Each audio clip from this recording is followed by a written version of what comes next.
Hi, this is Miss Litton, and this is my wonderful Period 3 AP biologist. Say hi.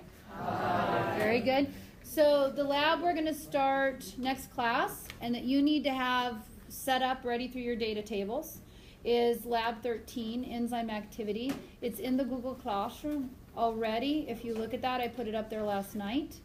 Your driving question is how do abiotic or biotic, what does that even mean? What is abiotic? Non-living, and biotic is? Okay, influence the rates of enzymatic reactions. The reaction we're going to be doing, hey guys, I don't know what you're doing. The reaction we're going to be doing is you're going to take hydrogen peroxide and you're going to use the enzyme catalase to break it down into water and oxygen gas. What color is hydrogen peroxide? Clear, it's clear. What color is water? Clear. Okay, so will it look any different, hydrogen peroxide versus your products, water and O2 gas? O2 is a gas. How will it appear? Bubbles. Right, bubbles. And this is what I was mentioning earlier. When you get a cut and you clean a cut with hydrogen peroxide, what are you trying to kill off? Bacteria with that hydrogen peroxide. But living things, including your arm, let's say if you cut your arm, every cell has catalase in it.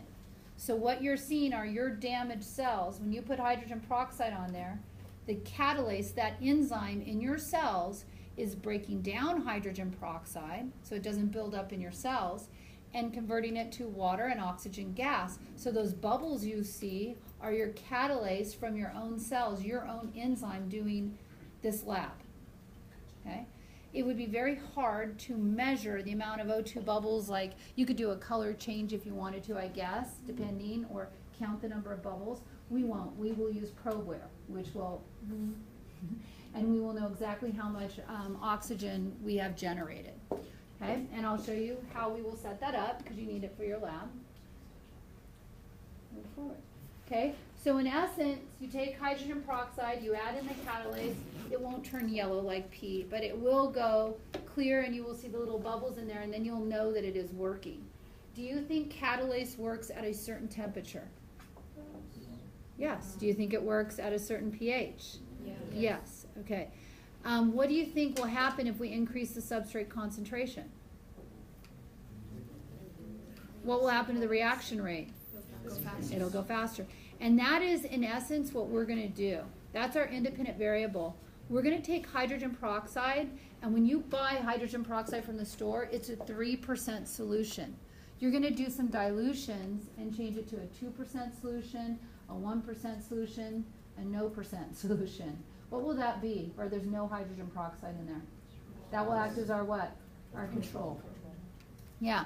What our constants are is you will always use 5 mils of your reactant. You'll always use 1 mil of your enzyme. Okay? And you'll always give it 3.5 minutes to react. Those will be our constants. But our control would be replacing the hydrogen peroxide with water. So what will happen is you have vials that look exactly like this. Okay? You will put in your hydrogen peroxide. You will use a pipette and put in 1 mil of catalase, and then you're going to cap it with this oxygen sensor. You will have already set this up ahead of time before you start running it. This oxygen sensor, you're going to plug it into an AirLink, who will Bluetooth it to your iPad, and it'll digitally, your results will show up on your iPad for you. And you'll know how much you have at 30 seconds, at a minute and a half, et cetera, et cetera. And it graphs it for you. You could actually see it graphing, but you're still going to have to do your graph. Okay? And then you'll run another trial. You'll do it with water. You'll do it with a 1%. You'll do it with a 2%. And then you'll do it with a 3%. Okay? The type of hypothesis you're going to be writing is a research hypothesis. A research hypothesis. If, then, because. Okay? So what kind of hypothesis do you think you could write for this?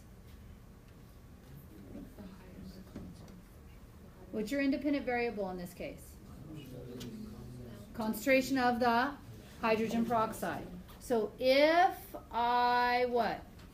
Increase the concentration of the hydrogen peroxide, then The reaction will increase because, or because you have any, I like that, because you, something about you have more substrate to interact with the enzyme. If then because, right?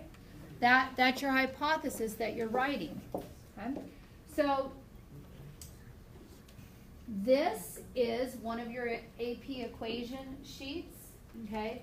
C1 V1 equals C2 V2, or initial and final, however you want to do it. And so to vary the concentration rates of any kind of solution that you want to have, okay, so let's say I want a 2% solution, but I've got a 3% solution.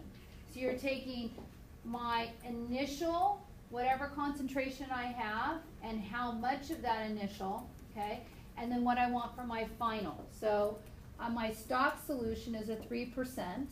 I'm wondering how much of that stock solution I need. Okay, the dilution I want is a 2%, and I know how much I want of that. How much do I want? 5 mils, because I'm keeping that the same. So I take 0.02 times 5 mils, okay, and I'm solving for x. I take that, divide it by 0.03, and x equals what? 3.3. So I need 3.3 of stock. The rest is going to be what to dilute it? Water, distilled water. Okay, so I'll take 3.3% of hydrogen peroxide, I'll add in 1.7 mils of water, and now, adding that up, I will have 5 mils of hydrogen peroxide. See how I did that? And you could do the same thing with a 1% solution.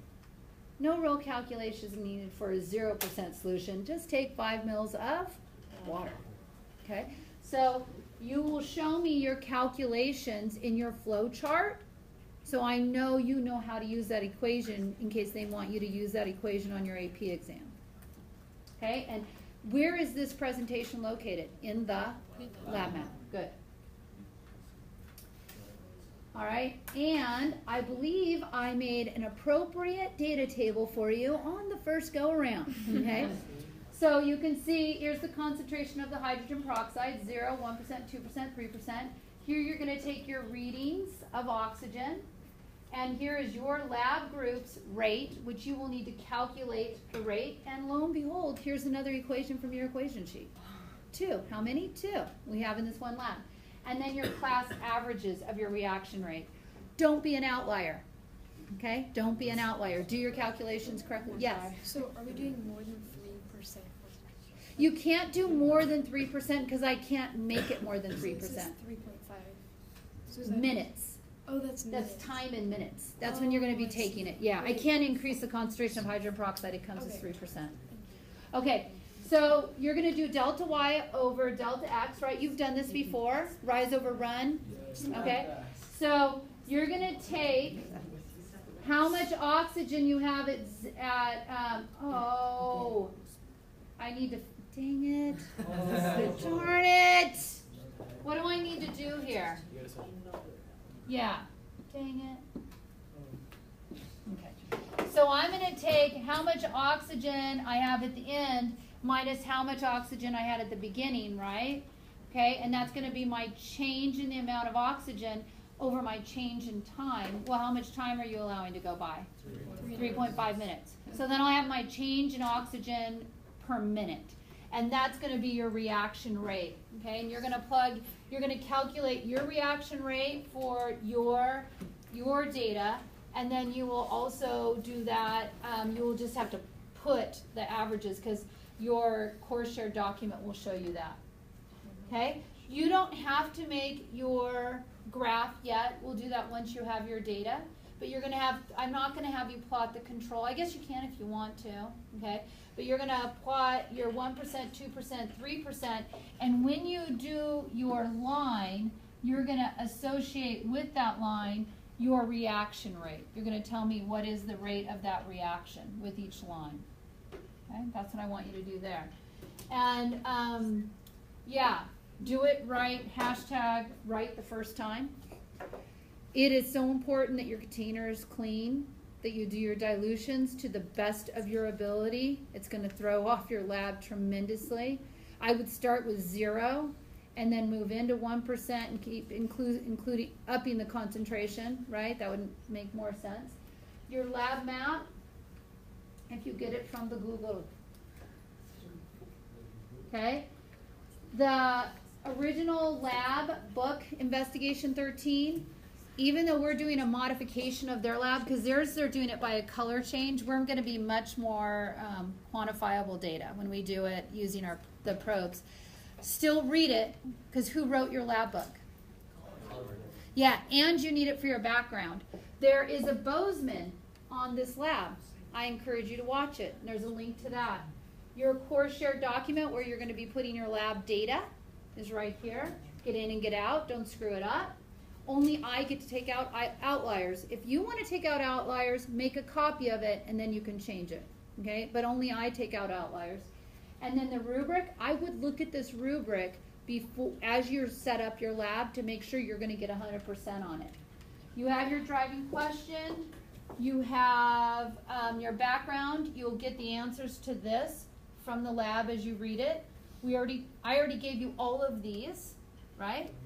And then your flow chart is not that difficult.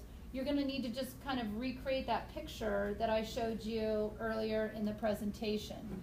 And your data table, I already told you how to set up your data table. So it's not an overwhelming amount. You know, you just got to really figure out your background and figure out your flow chart. And then I will sign you up through the data table. And then the rest you can look at when you're doing your lab. Okay, questions or concerns about that? Yes? For the lab notebook, do we need to do the calculations already? Or sorry, for the flow chart, do we need the calculations done already? For the dilutions, yes. Okay. Yeah, your flow chart, did you hear a question? It was great. Her flow chart has the calculations in it. Now, if you're doing it directly in your lab notebook and you're afraid you might screw them up and you want to double check, just do them on a piece of paper for that part, if you're going directly in your lab notebook, okay? But I want you to try it, and I modeled one for you, so all you have to do is the 1% solution, okay? Any other questions on that? Okay, so that's it on the lab. Hope you're having a great day now. Bye.